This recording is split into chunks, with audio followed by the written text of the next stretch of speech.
This is video number 6 for Access Module 2 in the Shelly Cashman book on Office 365. We're going to look at crosstab queries. Crosstab is just basically a table where you have one set of values going across the top, another set of values going down the side. Each one of those would represent a particular field.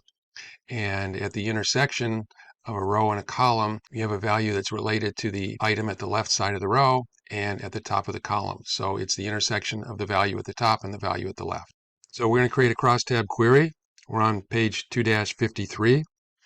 Number 1 says click on the ribbon to display the Create tab. We're going to use the Query Wizard again. One of our options here is Crosstab Query Wizard. Select that. Click on OK. Flip over to page 2-54. With the Tables option button selected, click Table, and the table we want is Veterinary Vendors. So you can also do this with queries or both, but we just want to see the tables. So we're going to choose Veterinary Vendors, and then we're going to click on Next. And it says, which fields value do you want as row headings? What we want for our row headings is the state value, so click on State and hit the arrow. Then click on Next. Then it asks us which fields we want as column headings. For column headings, we want the vendor name. Click on Next.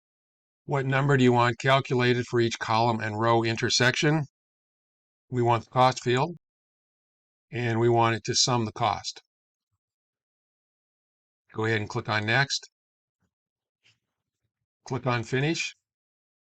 And we get a small table with our vendors' names listed across the top and the two states that we have in our database listed down the side, and then the amount in each state from each particular vendor.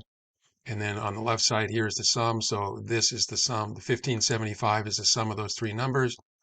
$4, $3, and $8.75, and the $34 down here is the sum of the 26 and the 8. Okay, let's close the query. It will automatically be saved because we gave it a name as part of the wizard. Now let's turn to page 2-56, customizing the navigation pane. Number 1 says, if necessary, click the shutter bar open close button to open the navigation pane. It is already open on mine.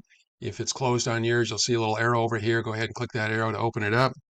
We have a down arrow here that controls the different ways that the objects are displayed. By default, we get object type. Another option is tables and related views. Click on tables and related views. And now what you see is for each table, it will give you a list of the queries that are associated with that table, any forms and any reports that are based on that table. So everything from here down to the word patients is related to the owner's table. The only thing related to the patient's table is the patient's table itself. Everything related to the appointments table is listed here, and so on. We have some other choices. Let's check those out. If you click on the down arrow. So object type is the default. That's what we've been looking at all along. Click on the down arrow. Tables and related views is the one we just looked at. Click on the down arrow again. You can also have them sorted by date created, and you can also have them sorted by the date they were modified. There is a search box here if you want to search for something. You can end up with a pretty long list here. We've only got a handful of tables and just a few queries, and we've already got a pretty long list. So sometimes it may not be easy to find what you're looking for. So you can do a search here. We're going to type in AP, and everything that starts with AP is going to show up. So we're looking for the appointment stuff, and all of that's going to appear when we do a search. And that wraps up Access Module 2.